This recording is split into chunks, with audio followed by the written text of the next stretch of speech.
Put on your safety goggles. It's Uncle Says.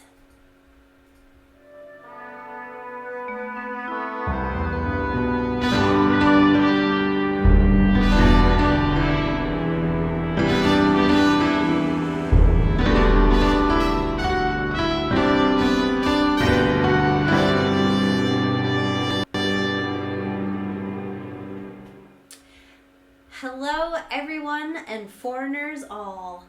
Welcome to this week's Uncle Says, a weekly discussion of what it's like to make short videos and YouTube from China. I am your host, Emily, and with me in the background, as always, is Peter. Other host. We are coming to you live to tape at beautiful whoopwu studios in Luzhou, Sichuan, China. It is Sunday night, and we are ready to go. The show comes to you in 5 segments. First, we talk about how's your uncle. We just check in with our day-to-day life here in China as expats. And then we'll continue on to conducting business, where we get into the nuts and bolts of what it's like to take care of a YouTube channel.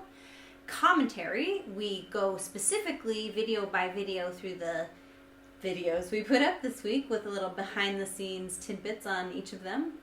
Then Homeschool Film School, a new segment we introduced last week in which we talk more specifically about, or more generally about a piece of the art that we do, some kind of creative practice that we do. And then finally we wrap it up with Watch It, where we give you a nice video or media recommendation of something we enjoyed that we think maybe you might enjoy. Our big story tonight, I'm going to talk a lot about interviews in the Homeschool Film School. But first, let's kick things off with, how is your uncle?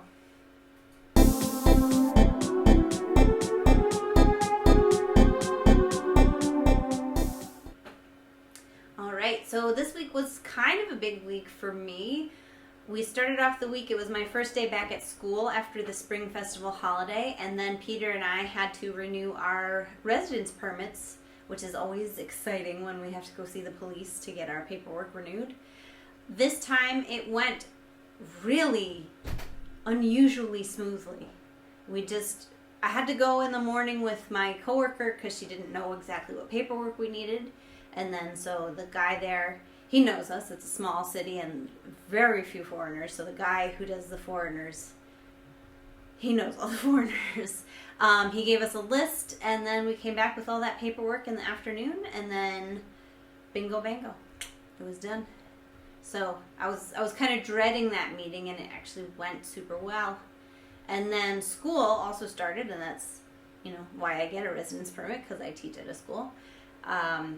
The first week for me and all the other elective teachers, I teach English, we don't have any classes, so I just kind of helped organize stuff, or really kind of showed my face around the school, because the big deal this semester is, my boss told me, not enough people know that we really actually have foreign teachers at our school, so they're doing a lot of efforts to get there's another foreign teacher, and then our manager is also American, so they're trying to get us all to put our faces out there more, because photographs can be faked. But real warm bodies at your school, that's likely that you do actually have foreign teachers, and so our principal wants to get that word out, because You haven't tried putting up any dummies? No, we haven't tried dummies yet. Our art teacher might be pretty good, but I don't know. But because, like I said, Luzhou is a real small town, small city. It's about like 2 million in the city. But for China, that's small, and we don't have a lot of foreigners. So having a foreign teacher is really a special thing for schools here. And being a kindergarten with foreign teachers is like insane. So yeah, I was just like showing my face around to the parents this week and getting organized for the semester ahead. So it was pretty actually uneventful. And then, not to do with school or living here, well, kind of to do with living here, the Asian squat. So I read an article about this in The Atlantic a few months ago that confirmed my feeling of all Chinese people here can do this squat. Like, they'll just be like waiting for the bus, and there's no chairs or benches, so they just squat, and it's comfortable. And the thing is, they have their feet flat on the floor, and then their knees up perpendicular to the ground, and they can just sit like that, and it's comfortable. And me and Peter too. You can't do that, right? I could. I could stand Is it comfortable? Until your legs fall asleep. Oh, well, maybe Peter could do it, but I can't do it. When I squat down, my heels come off the ground and my knees are like forward over my toes. So it's like I'm entirely a different shape. And so this article in the Atlantic confirmed that there might be something physiologically different between people who can do that and people who can't. And I believe that article said it was that their Achilles tendon was longer and maybe more stretched out. And so it comes up because that's also the squat you do over the squat toilet. And you're much more stable if you have your heels down on the ground than if you don't. But also just for relaxing when there's no benches or chairs. But anyway, so it's kind of been in the back of my mind that I want to be able to do this, and so I was wondering if I could stretch my Achilles tendon to make that more comfortable. And then in my yoga class this week, we do that squat as an exercise, and everybody else does it as no problem, and then like, they're putting their arms out, they're doing different things, and I am like barely balanced.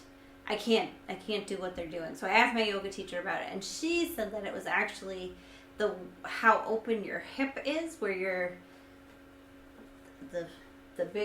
thigh bone connects into your pelvis, and she gave me some stretches to do.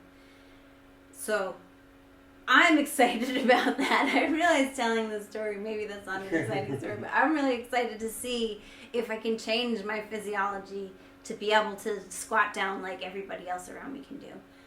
So I'll keep you updated on that. Pictures. Yeah, I gotta get a strap, because the stretch is like put your leg over your head, laying down, but so I'll keep you posted. And let's move on to conducting business. Conducting business? How about...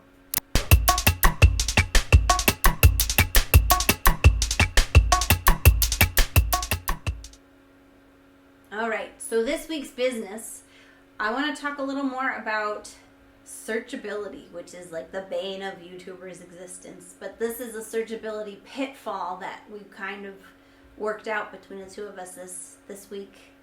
The big idea that the gurus tell you. What's the big idea?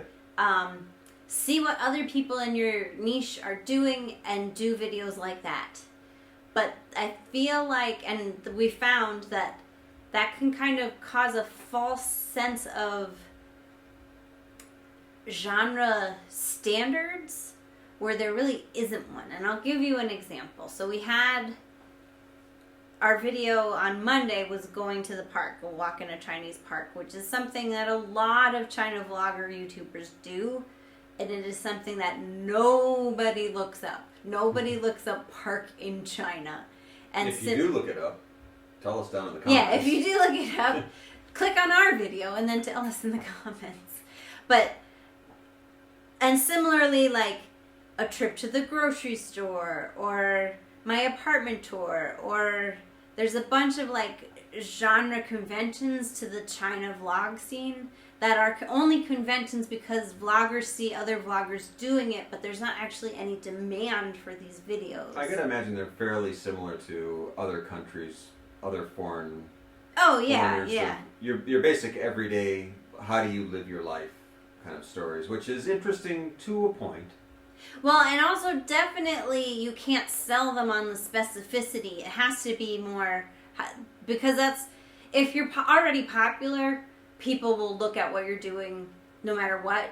But if you're not popular, the searchability, the ability to show up and search is really important to find new viewers. And so you have to like title your vlog something that is something something that is a subject that people are already looking for. So Because you can make the best video about snail cottages, but if no one's actually looking for that, then that's not. So you're advised to look at the more popular people in your genre, Yeah. and then copy what they do. Yeah, but the flaw is that these standards kind of emerge from the will of the people creators that is not matched by any kind of actual demand. So every vlogger essentially has to pay homage to all the different pastiche of what I must do an apartment video. I must do a public transportation video. I must do a vacation video, etc., etc. Yeah, and the way around that is then you still have to market that video as China vlog or whatever is the actual search term that people are using. But it's good to keep an eye on your competition. It's good to know what other people who are like you are doing for their marketing. But it is also, that's not actually a good gauge for any kind of watchability. And the other kind of fork on this is similarly to like quality control. Sometimes, without calling anyone out, sometimes better than the other guys is still not really like good enough for viewers. And so I think it's important to, and this is something we've realized as we kind of push and pull with how interested we are in keyword research. It's so boring, but it does have to be done. But that also, you need to have your own focus in terms of the quality and the subject of what your video is. And it can't just be better than the other guys. It has to like actually be good. Yeah, and hopefully you've figured out a way to make it even more exciting. If somebody says, if everyone does an apartment video, what does an apartment in China look like? Well, by this point, there's 250,000 apartment videos out there. So if you want yours to shine at all, it's got to be this is my apartment on fire. Right. Filled with weasels, and that's why it's going to be so good. Watch me vomit all over. Yeah, and still you'd have to figure out a different search term because apartment full of weasels, I can probably guess is not something that anyone's typing into the search engine. Which again, that's like the crux of how do you maintain your creativity while playing the marketing game on YouTube, because it's impossible to look for fun new thing that I'll love but I don't know what it is. Yeah. And we're kind of aiming to be that for people, no less than.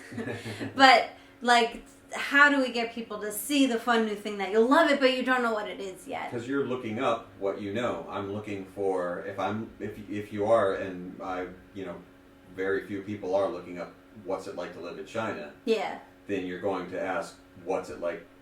What's an apartment look like? Right. Well, they all look the same, so right. It gets very boring very quickly.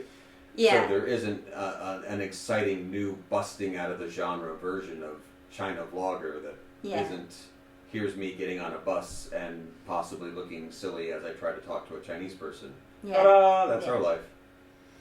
And also in comparing yourselves with others and not comparing yourself to others, something that we kind of talked about a lot this week was the fact that people's view numbers doesn't actually tell you, like, did their audience only watch 5 seconds of their video? Does their audience come back regularly? We have a inside joke with ourselves of like only quality views, which is, we want people who watch the whole thing and want to come back and watch us next week. And the numbers are astonishing on how much of any video, even by popular people, that people watch like 20% if you're lucky of any video. Yeah, 20% is considered a good figure. Yeah. 20% watch time. So it's worse than like having your 500 channels on your cable box that you flick around in between. Like, people aren't even waiting for commercials. They're just like, watch a minute of something and turn it off. Turn on something else, turn it off. Yeah, and so it's kind of false to compare yourself to someone else who has like 5,000 views on their video, but they only like got a minute of watch time from all those views. I don't know, it's just kind of demoralizing and motivating at the same time. It's a tough, quantifying all this is really tough and is not like helpful for being creative, I don't think. Yeah, well, it's still definitely a necessary evil. If anything, it's the motivation to like, do you really love what you're doing? You better Yeah, do it yeah. because you love what you're doing, and not Yeah. because you're trying to be popular. Yeah, because trying to be popular versus doing the thing that you love, those are two different goals. Yeah. I mean, in general, not just in YouTube. Yeah. But YouTube specifically is like a crucible for like, do this to be popular, do this to stay true to your art.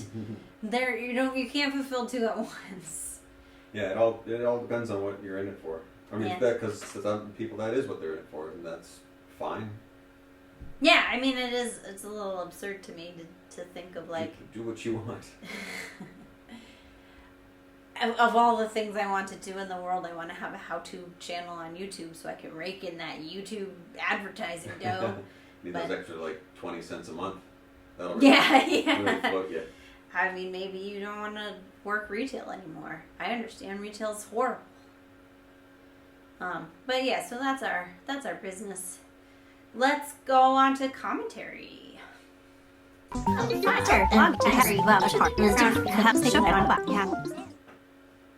Okay, so we are continuing with the 3 videos a week schedule. We had a giraffe video, which is brand new. These are not repostable videos. Giraffe we made last week and put it up last week about, like I said, going to the park. And then our 2 legacy videos were one about the Dragon Boat Festival and one about picking English names for Chinese students. So let's talk about our park video first. And what's the full name of our park video? Semi-secret park on an almost blue sky day. Yeah, so that one, simple. I went to the park and it was beautiful, and everyone was out, everybody was enjoying the weather, and it was this long series of staircases down to the river, and then, the whole thing was really beautiful. But I think for us, the significance of this video is that we're still keeping the vlog pretty simple in pre-production and actual production. And then Peter is slowly adding more animation and production in post, which I think has really been successful. Yeah, we have, this is our most vloggy area, where we just stay in the studio, show you maybe some video footage, kind of like a I don't know, Entertainment Weekly kind of segment. Yeah, and so we stuck with the 4 segments. One is like a story of something that's happened to me, a thing we bought on Taobao, a complaint, and then a viewer comment of the week. And I think, that's really strong. We did get a comment on this video that, not on YouTube, on Reddit. Mm-hmm. Is that right? Who said I talk too slow? Oh, yeah. Which we spent a lot of time unpacking that as a criticism, because part of it is the character of me is really unsure of herself and stutters and talks down conversational cul-de-sacs. But we did ultimately decide that we were already feeling that way, and so that we wouldn't just necessarily change because one commenter said they didn't like something, but they kind of confirmed something we had both been thinking, and so that has resulted in tighten up the story portion, which is the only... One way to really gauge it is because we watch these videos over and over again as we're doing the editing, is if you're watching it as the creator and you find yourself drifting off parts. I mean, you watch it over and over again, so like, of course you know what's coming, but like, if you're not like excited about like, okay, here comes the next like 30 seconds. It sounds like only 30 seconds, but when you have it in your head like, all right, I'm going to tune out for 30 seconds. you've already disinterested yourself, so yeah, you have to imagine how rough that is on a watcher. yeah. And Peter said that's the bummer of that the story is kind of long and meandering and straightforward, so you miss out all the jokes that are packed into the end and all the animation and fun graphics. So this week you'll see we use that as our guidepost, what Peter was saying about like if we are watching it and we are drifting off, pump it up a little bit, and so you can see, even with your character being fairly soft spoken, then on screen that comes off as double. It's everything looks bigger on TV, or smaller for that matter, or slower. So yeah, this week we really kind of took that to heart and edited with that in mind, and so I'm really proud of last week's video. I like how it came out, and I'm especially digging my own performance. I really feel like I'm like getting this giraffe character, but I think next week's, which might be today, might be the same day when this goes up, or tomorrow. It will be tomorrow. I think it's even better.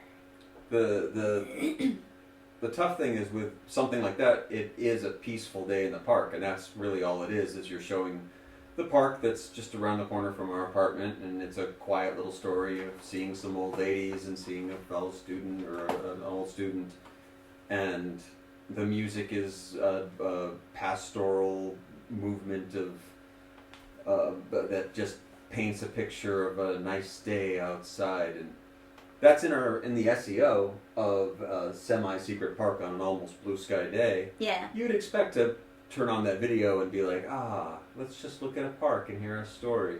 But no, that's not fast enough. We gotta get through this park. In fairness, that commenter did say something like, "This video is not for me, but I can see, like, keep posting in this forum because I can see that you've got something." Yeah. So it was a mixed review and like actual helpful criticism, which is rare. Well, and to put that together of like, even something that is a quiet story still needs to move along at a good clip. Yeah. When you're just kind of watching something, you've turned something on for 5 minutes. If it feels like it's 10 minutes, you're probably doing something wrong. Right. Well, and I think we also narrowed down to that there are certain types of stories that are not giraffe stories. Given that the mood we're trying to create with that kind of frantic, silly, goofy vibe, it shouldn't be stories about, I remember this student. Like anything with any sentimentality at all just doesn't belong in the giraffe.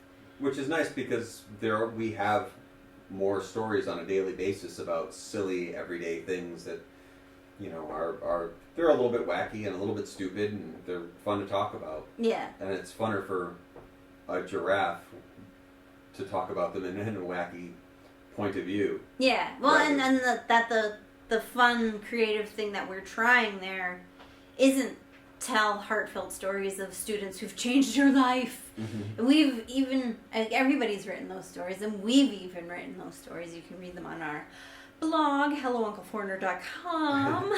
And some of them... So we're trying something different. So that's different for us. So that's the fun of it for us.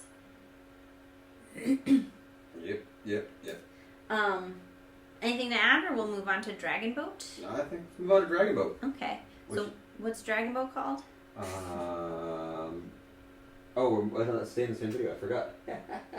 It is called the Trauma and Herb Baths. That's right. And there's a couple things about this one. So, because we're posting videos from last year at an accelerated schedule, we've charged on through the summer. Dragon Boat Festival happens mid-June. So we've gotten ahead of ourselves. So we didn't expect it to do anything super duper big because it's not Dragon Boat Festival. That's not coming for another couple months. But if you don't follow vlogs in particular, but mostly anything in social media to post way outside of the holiday. Yeah, it's not at all time. Yeah, no one's looking for this. No one wants this. If you see it, you're probably not going to be interested. Yeah. So it's an uphill battle. Yeah. At this point, 31 views isn't too bad in 2 days. Yeah, I mean, yeah. It's not Dragon Boat Festival. Maybe during Dragon Boat Festival we can bring it back out again. Yeah, I think that's our plan. Yeah. Because we want to be as successful as possible, but we also don't want to drag out. We don't want to take another year to post this year's worth of videos. We want to get to our new stuff eventually. So we posted it now, and it did okay, and we'll sell it again in the summer when it's on time. When it's actual holiday. When it's actual holiday. And another thing about this video is, so we tell the story of the legends behind the Dragon Boat Festival, which involve the suicide. Watch the video. Well, there are stories that involve various people committing suicide. And so the original title I had was Herb Baths and Suicide, which Peter rightly pointed out it's going to be a flag on YouTube. And I don't know, it's a sensitive subject. I mean, there's enough people on YouTube in particular that use things like that as keywords to attract your attention, like we were talking before. I'm going to commit suicide is a red flag that YouTube is going to call somebody. And right. And yeah, we don't want to mess around with any of that. And I wanted to find something in the tension between like, oh, it's a holiday that's about a poet drowning himself. Which is not a centerpiece of the festivities at all, but it is part of the legend. But it's also maybe too sensational to sell that story on, so we changed it to trauma, which is a less loaded word, I think. But as a video, I'm pretty proud of it. We did a lot of production work on it, and we did an interview as the centerpiece of it, which I'll talk more about in our next segment. But yeah, so it's a sleeper for now. It's a sleeper for now, but we think over the summer it might pick up. We'll force it down somebody's throat. It's an interesting video if you want to learn more about wonderful Chinese cultural festivities. And soak it up now, because we're not doing any more stuff like this after this year. Done explaining holidays. Yeah. And then names. Yes. Egg Brother and Others. Common extraordinary English names. Common names for extraordinary Chinese common students. English names for extraordinary Chinese students. Yeah, so this is a video that was about my relationship with giving English names to students or finding out their English names, and also my own Chinese names and Peter's lack of a Chinese name. It's common for all English teachers to be asked by their children to help them figure out or the parents in the kindergarten case. And I've only ever had some of the older students don't want to choose a Chinese name, and I had one kindergarten student who was like, my name is Zhang, I'm not changing my name. And I was totally cool with that, because when I was a kid, I did not let other people call me by nicknames. They had to call me Emily. My name is Emily. Took me long enough to figure out this name. Yeah. I'm not changing it again. Yeah. But so anyway, it's kind of common practice to be asked to give people English names, and kids choose funny English names. And originally, I had just thought of like a 5-minute little explainer of that's what happens. But Peter had this idea, and we kind of brainstormed different aspects of names and culture and identity. And so I went out and filmed myself telling all these different stories, and then like also had a list, because I kept a ledger of 1 year all my students' names when I had like hundreds, maybe thousands of students. Oh my goodness. Jianfu was such a big school. But anyway, so I told all these related stories about names and identity and Chinese culture and American culture and English and Chinese languages. And Peter interwove them all together, resulting in an 18-minute video. Yeah, over. Most teachers, it's a common thing that we all talk about, that all the crazy names that the kids get into. Oh yeah, like. And so it's always a fun bit. But you made the wise decision years ago to start making a list of them. Yeah. So whereas a lot of people will say like, oh, I had all these crazy, I've forgotten most of them now. Yeah. You had a whole list. No, I had a whole notebook. Yeah, a whole notebook full of them. So we just went through them and went like, these are all wonderful. Yeah. And they're all, even if they're plain, like you point out, a spoiler, that there's like a bazillion Amy's.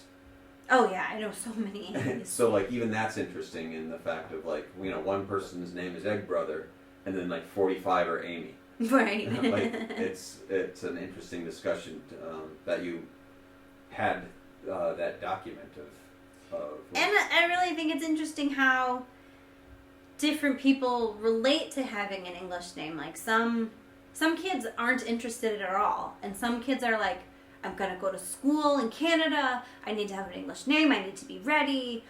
Or some are just like trying it on, and like one day they're iPad, and one day they're Kobe, and one day they're Peter. Or like our friend in 𝗣𝘂𝗵cie wrote in the comments of the video that she had a child named Hard On. Yeah, yeah. I don't know what you do with that in class, but try and downplay it. Yeah, and so I just think the topic was really interesting, and I really loved that video, actually. I think it came out super well. Well, it's neat because it is one of the things that the stories that, even though we were doing blogging for the first handful of years, there's stories that don't really work that well, that we never told that way, but there are memories that we have, even some written down like that, that's a story that was, you know, a half a decade in the works. Yeah. So it actually is more than just, you know, a quick little story of, you know, here's something that happened to me today. It's not a vlog, but it's not like a documentary piece, but it's actually a personal story that people, hopefully they can relate to, if you're a teacher anyways, and it's interesting even if you're not.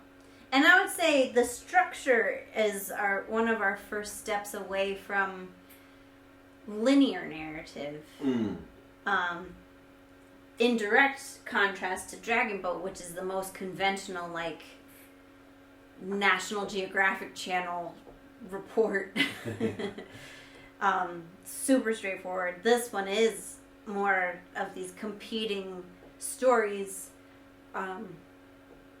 weaving in and out of each other and informing each other, and also addressing separate ideas. That's definitely one of the areas where we really started to look at different ways we could try to start breaking down storytelling so that we're not just doing the average, here's what happened to me. Yeah, yeah. And it's more lyrical in nature, and I think more abstract in what we're trying to accomplish with it. But I really like that one. So go watch it. Go watch the whole thing. Good job. Because people are, watching like 2 minutes? No, the average is about 6. Oh, that's pretty good. Yeah. A third of the video. Yeah, right. There's 18 minutes of great stories about wonderful kids and their silly names that they've come up with by themselves, and a little bit of help from you. And yeah, I mean that's really what it is. People look up this information of like, tell me what it's like to be a teacher in China, and then you give them 18 minutes worth of great stories, and they watch 4 or 6 minutes of it. Right. And then in the comments they ask like, tell me exactly what I want to know. Right. Actually, except for... I'm going by other people's videos, except for ours. the actual Here's How to Get a Job in China series.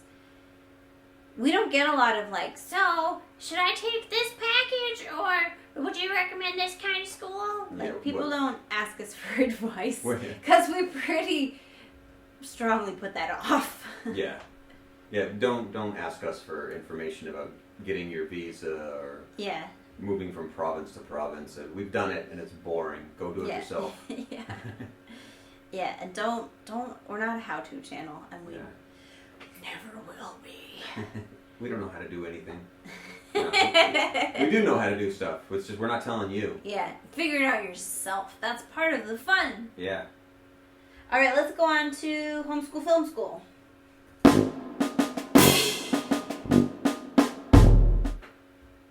So as I promised, we're going to talk a little bit about interviewing people because the centerpiece of the Dragon Boat video is an interview with actually my coworker who very helpfully explained a lot of the mythology and the traditions and the routines of the Dragon Boat Festival.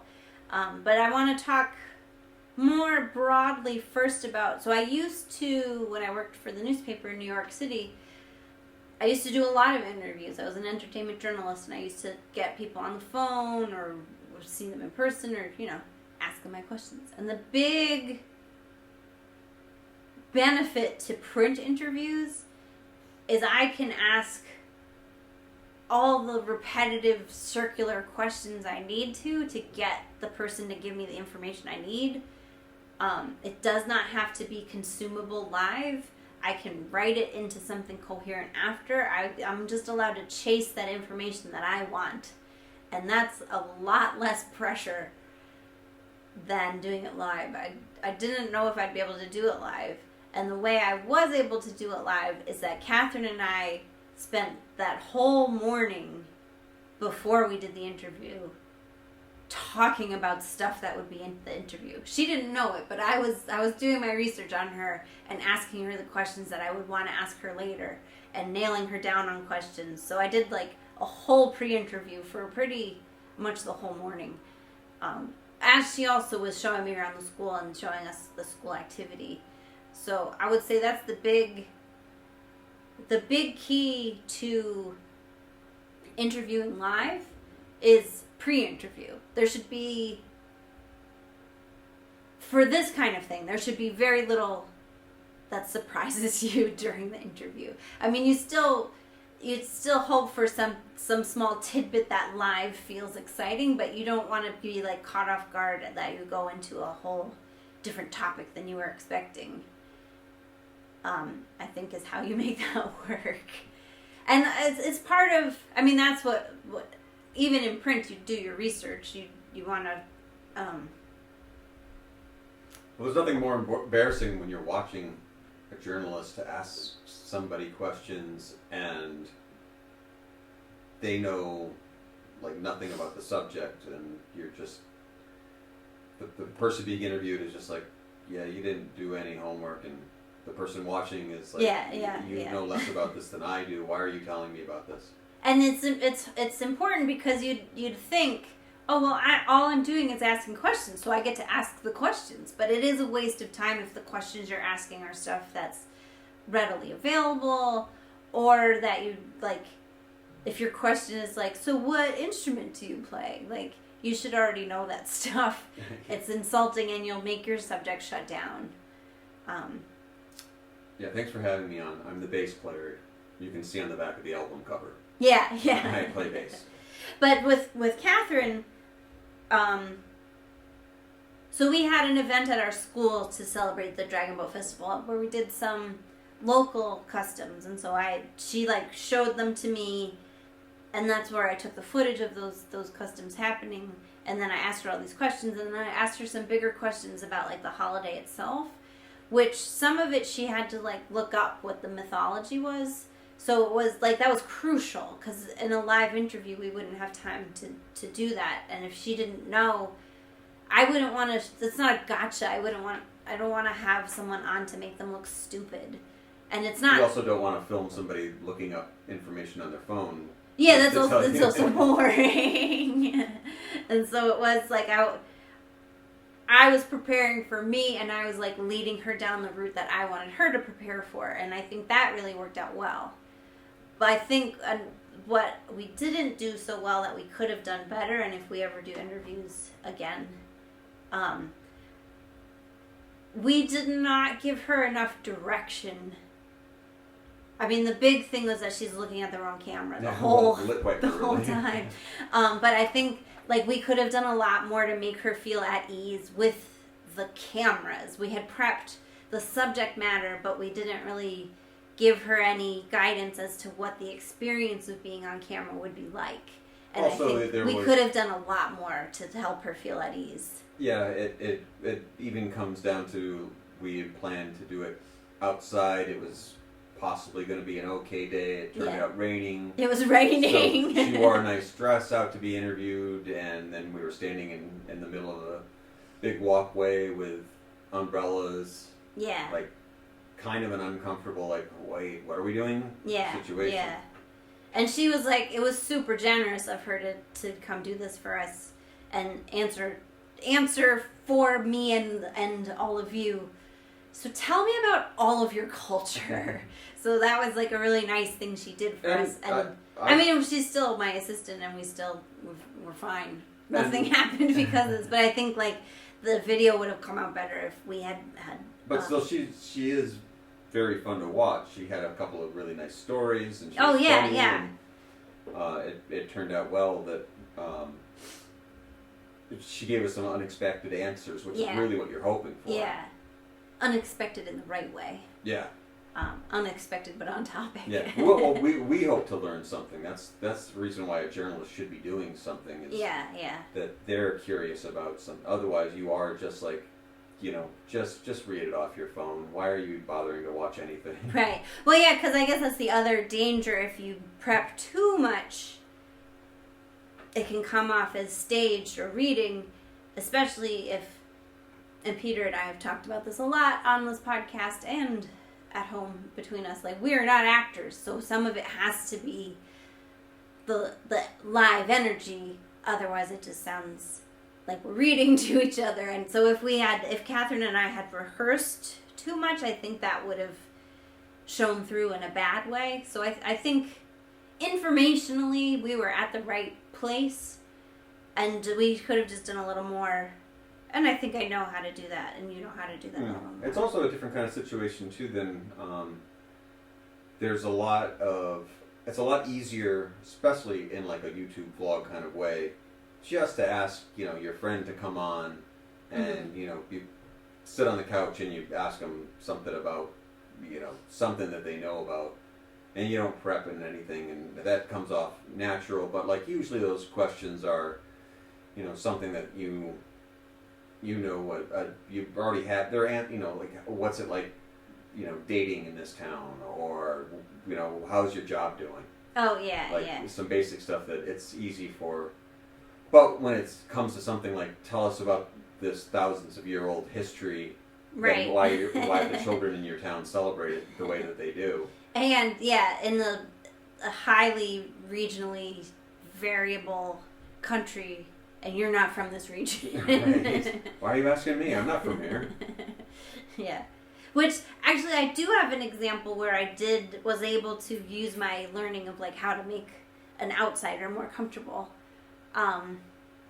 Well, we did a lot more interviews that are going to come up over the summer, and I think I did a much better job with those.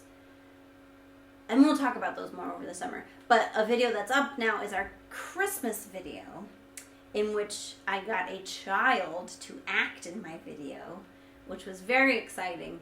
And I knew from experience that getting him comfortable, especially because he's a kid, was going to be what made that work.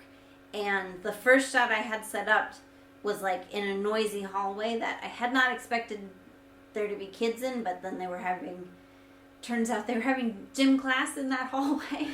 And he just like shut down and was like, I don't want to do this. And I was like, how about if we go into this quiet room?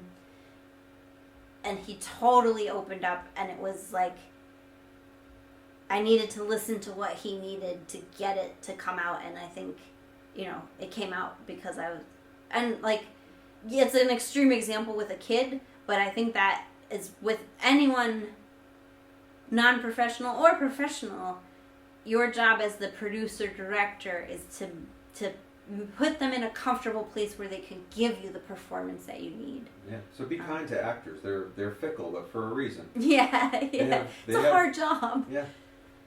They have emotions.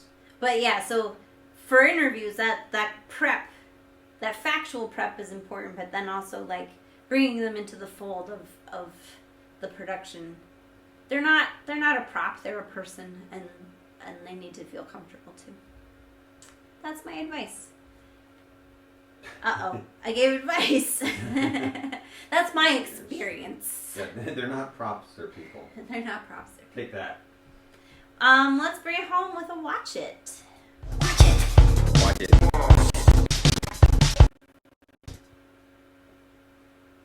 Okay, so our watch it this week is the Netflix series Russian Doll, which we are definitely not alone in recommending. So if you need our recommendation to be the last one to kick you into watching it, go watch it. It's amazing. It is a puzzle box mystery, so we're not going to give any major spoilers away, but we are going to reveal the premise in about 5 seconds. So if you don't want to hear anything about the show, I respect that. Noodles to you. We'll see you next week. Turn off your computer now. But I stick around. I won't really spoil it. Russian Doll is a show with Natasha Lyonne, who is in Orange is the New Black. Yep, at least. As among so many other things. She's been an actor since she was a kid. And this is her baby that she's been working on for years and years and years and years. So the premise, which is revealed in the first episode, so this is not giving too much away, is that she's living through a Groundhog's Day style experience, living the same day over and over and over again. But it's not Groundhog's Day. They go to very different places than that movie goes. And it's so good. It's so funny. It's so touching. It's a love letter to a New York City that doesn't exist, or if it does exist, it's pretty endangered. It's a little bit creepy. Yeah, it's a little bit creepy. Not scary, not horror. Existential horror. So, yeah. But that is the main theme of the show. Yeah. And I think what I really enjoyed about it is they very quickly establish the repetition, but they use the sameness to drive home the existential horror. It doesn't feel repetitive. Yeah, it doesn't feel repetitive at all. It is the same scene, but it's not. It's always from a different vantage point. So. Yeah, and she's changing as a person, even if she's going through the same moments over and over again, and so it does because she becomes, again, not a spoiler, but very quickly in the first episode becomes aware of what's happening. Yeah, she retains her memories of all the time. So she's motivated constantly to now what do I do? Yeah, and so it is. It does really make you think about no less than what is my purpose here on Earth. It's so good, and she's so funny. And as people that lived in New York for so long, there is the vibe of the city that really being away for so long. It is kind of like, oh yeah, that place, there. Yeah, I know that. I know that feeling. I know that kind of party. I know those kind of people. Yeah. At least for us. So mileage may vary. It wasn't quite nostalgic, but it was I was jealous of everybody's bathrooms that they showed. They had good apartments. Everyone had a Western toilet. Everyone had a Western toilet. And art in their bathrooms. Art on the walls. Yeah. But yeah, I guess we can't say too much else about it. Her performance is amazing. Yeah, she's really great. She somehow zones in and channels Peter Falk. Yeah. She's just amazing to watch. Yeah, and the whole cast. Yeah, everyone's good in it. Don't read anything else about it. Just go watch it. Yeah. Stop it. Unless existential horror is too much for you, then don't watch this will be too much for you. But let's wrap it up. Okay. How do we wrap it up? I think we say see you next week, and noodles to you.